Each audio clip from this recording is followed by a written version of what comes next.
On va s'intéresser dans cette vidéo à la séquence sur les nombres réels et donc on va aborder la notion d'intervalle et de valeur absolue.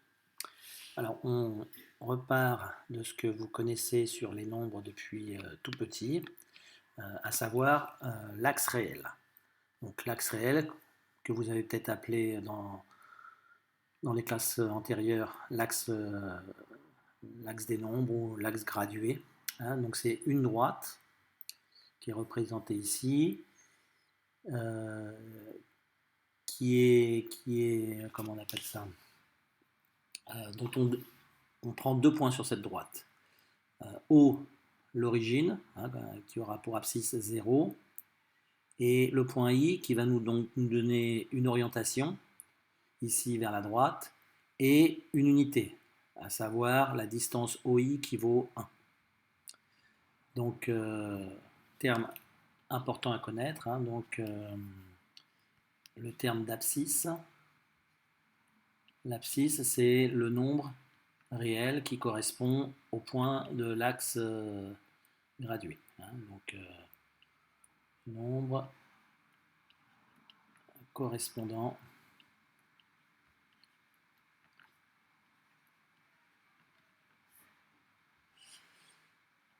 au point, à un point plutôt, à un point correspondant à un point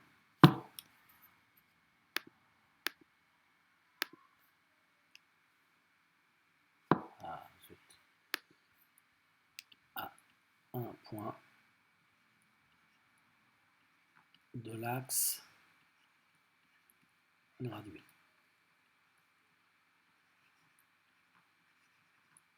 Donc l'axe gradué, c'est la droite D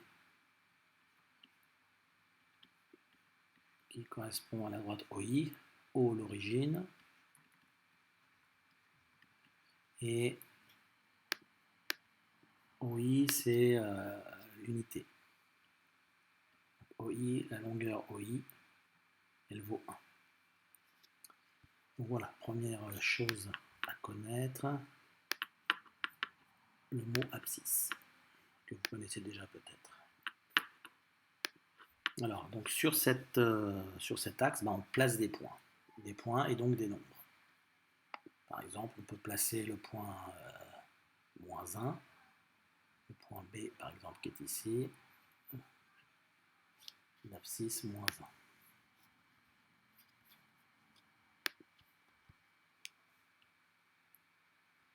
Abscisse moins 1. On peut placer le point, par exemple C qui est ici, d'abscisse 3,5 ou 1,5 si vous préférez, c'est pareil.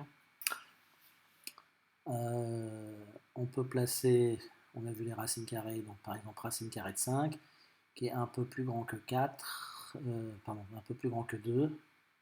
Donc ici on a 2, 2 et quelques. Hein, c'est approximatif. Le point D, l'abscisse, racine carrée de 5. On peut placer pi si vous voulez. Donc 1, 2, 3, 3 et quelques. Donc voilà, le point E qui correspond au nombre pi. Donc vous voyez, à n'importe quel réel, donc un réel, ça se note comme ça, x appartient à l'ensemble des nombres qu'on appelle les nombres réels. Eh bien, correspond un point, on fait coïncider un point M d'abscisse x qui appartient donc à l'axe gradué.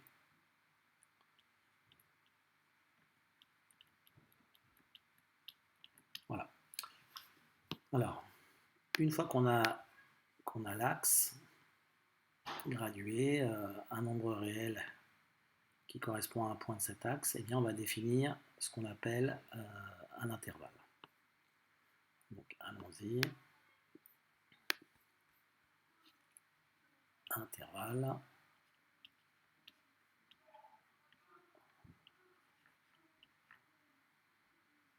Donc, on prend l'axe réel. L'axe réel, ça veut dire qu'on a deux points, le point O et le point I, qui nous permettent d'avoir une origine et une unité. Donc là j'ai pris plus petit, mais c'est pas grave, hein. Le principal c'est d'avoir les points O et I qui sont fixés dès le début. Alors, on va s'intéresser à deux points A et B. Donc je vais le prendre ici et par exemple là. Donc A et B, deux points de D. Bon, D, je vais peut-être l'appeler OI, ce sera plus simple. Eh bien, donc, à partir du moment où on a deux points, on a un segment.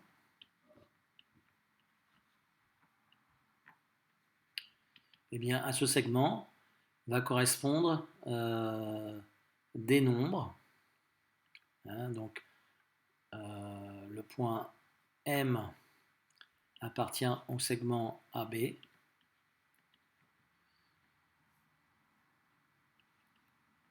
Et on va considérer X l'abscisse de M. Eh bien, on va pouvoir dire que le nombre X est compris entre petit a et petit b, qui coïncident donc avec l'abscisse de A et l'abscisse de B. Donc je vais le faire en jaune. Donc tous les points du segment, voilà, qui est ici. M peut être situé n'importe où sur le segment, et donc son abscisse, petit x, va être compris entre A et B, où A et B sont les abscisses de A et de B. Eh bien, on a l'intervalle AB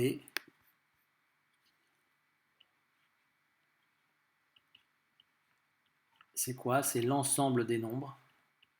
C'est l'ensemble des nombres réels.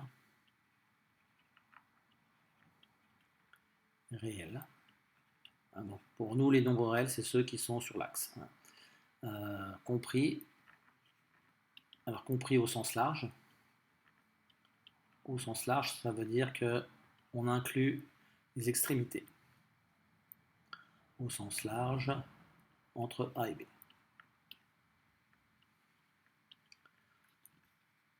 Donc d'un point de vue mathématique, on va écrire que AB,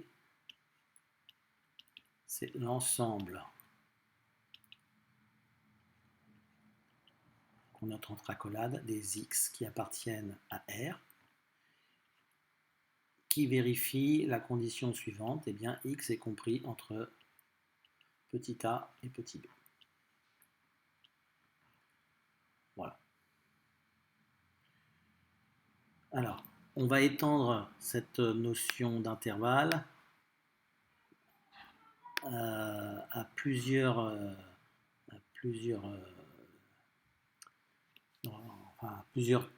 notions à côté, hein, qui ressemblent. Alors, on va s'intéresser par exemple à l'intervalle CD.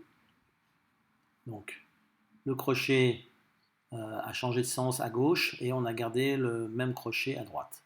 Donc là, ça va être quoi? Ça va être l'ensemble des nombres réels qui vérifie quoi? Qui vérifie x compris entre C et D. Donc D, on accepte que x prenne la valeur D. Par contre, C, il doit être strictement plus grand que C. Autrement dit, C n'est pas dans l'intervalle. Petite remarque, C n'appartient pas à l'intervalle CD. Voilà, donc on peut définir aussi l'intervalle dans l'autre sens CD. Donc ce sera la même chose, sauf que on inclut C et on exclut D. Et on peut aussi définir par exemple CD, C exclu, D exclu. Voilà. Donc ça pose pas de problème de définition, hein. Donc là, on dira que ça, c'est un intervalle ouvert, que AB qui est ici, c'est un intervalle fermé. Hein, donc, je vais le noter, intervalle fermé. Voilà. Et donc ici, ça, c'est un intervalle ouvert.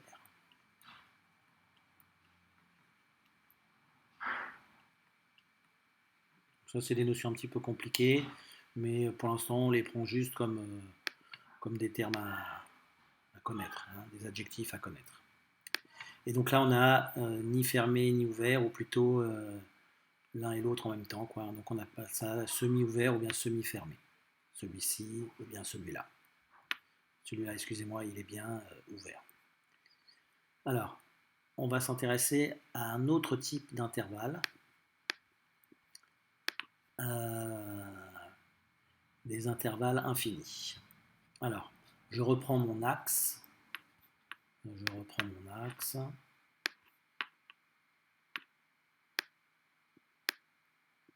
Des réels, à savoir une droite avec deux points O et I.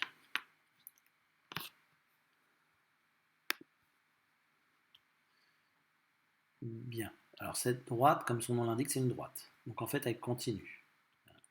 Elle continue vers la droite ou vers la gauche. Bien, les valeurs qui sont tout au bout de la droite, ben on va les appeler plus l'infini pour celle de droite et moins l'infini pour celle de gauche. Hein. Donc moins l'infini et plus l'infini, avec les symboles qui sont écrits juste au-dessus. Hein, donc c'est un 8 couché.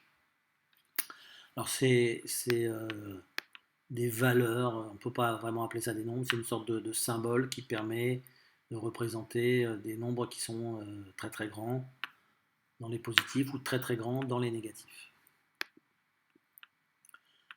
Alors, on va définir à partir de ces deux symboles, par exemple, l'intervalle. Alors, le plus simple à comprendre, ça va être moins l'infini plus l'infini. Bien ça, c'est toute la droite. Hein, c'est toute la droite, c'est-à-dire l'ensemble des nombres réels. Hein, donc, tous les réels. Voilà, parmi les nombres que vous connaissez, il n'y en a pas un seul qui n'y échappe. On va définir aussi, par exemple, l'intervalle A plus l'infini. Donc l'intervalle A plus l'infini, c'est quoi?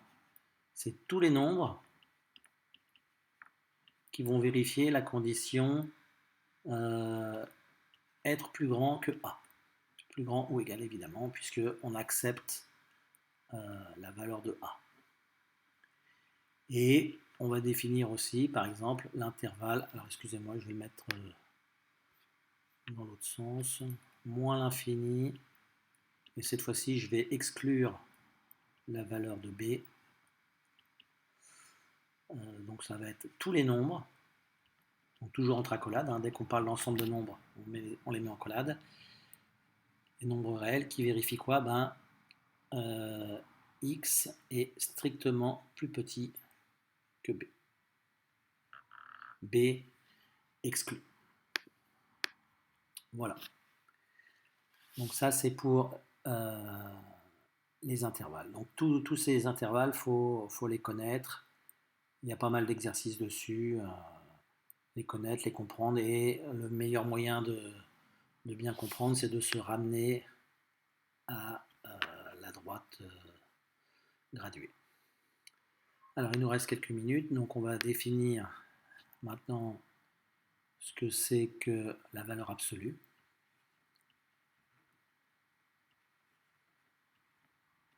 Donc il y a deux moyens de le définir, hein, de définitions qui sont équivalentes. Donc je vais donner les deux. Hein.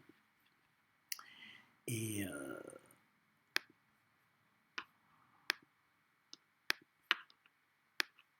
vous pourrez essayer de comprendre pourquoi c'est des définitions équivalentes. Alors, la valeur absolue de x qu'on note comme ça, x entre deux barres, valeur absolue de x, bien, c'est soit x si x est positif, soit moins x si x est négatif. Un exemple, la valeur absolue de 4, ben, c'est 4. Et la valeur absolue de moins 5, ben, c'est 5. Alors, géométriquement, ça donne quoi? Et c'est notre deuxième définition. Hein, donc, on reprend notre axe gradué. Hop. Donc, O, I, ah zut, j'ai oublié de... Voilà, donc O, origine. On va prendre un point un petit peu plus loin, donc ça nous fait toujours 1, ici c'est 2 carreaux. Et donc par exemple, la valeur de... Donc on a le point M d'abscisse petit x, et bien la valeur absolue de x,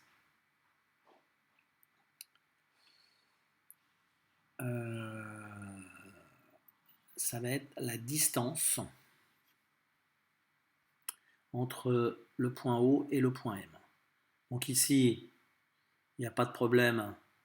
La valeur absolue de x, elle est positive. Enfin, la x est positive, donc sa valeur absolue va être égale à petit x. Par contre, même si on met le point M de l'autre côté, donc je vais en prendre un deuxième, je vais l'appeler M'. Voilà. Je vais noter ça x'. Eh bien, on aura toujours valeur absolue de x' qui est égale à la distance entre O et M'. Hein, donc c'est toujours une distance. Donc voilà, la distance, la valeur absolue de OX, c'est la distance entre O et M, qu'on peut aussi noter OM. Donc c'est la même chose pour X', hein, on est bien d'accord. C'est la distance entre O et M', qui est égale à OM'. Voilà, donc c'est une longueur. C'est la longueur du segment OM'. En conclusion, la valeur absolue d'un nombre, la valeur absolue d'un nombre, c'est la distance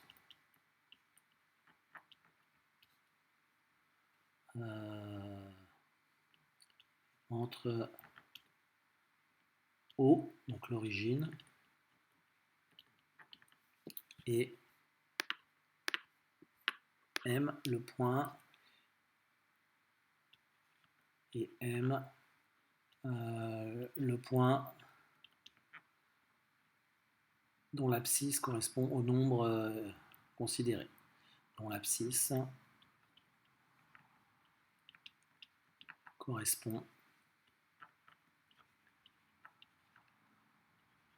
au nombre considéré.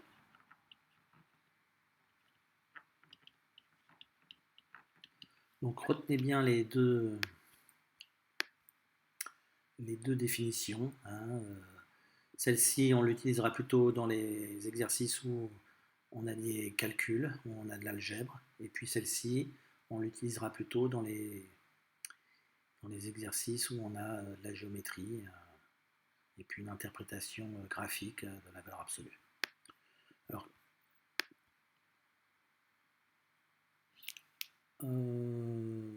je complète avec la valeur absolue de x moins y. qu'est-ce que c'est que la valeur absolue de x moins y? Bien, ça va être soit x moins y, si x est plus grand que y, soit y moins x, si x est plus petit que y. Ou, donc le ou c'est les deux définitions, hein, la définition algébrique et la définition géométrique, ça va être la distance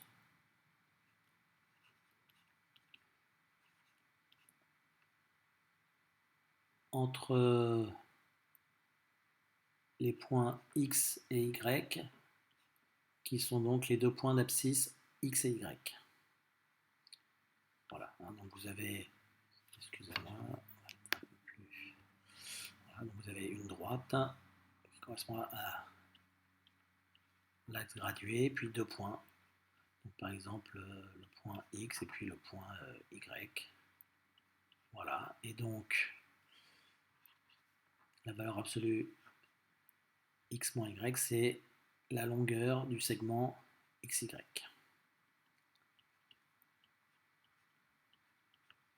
Voilà, je vous remercie.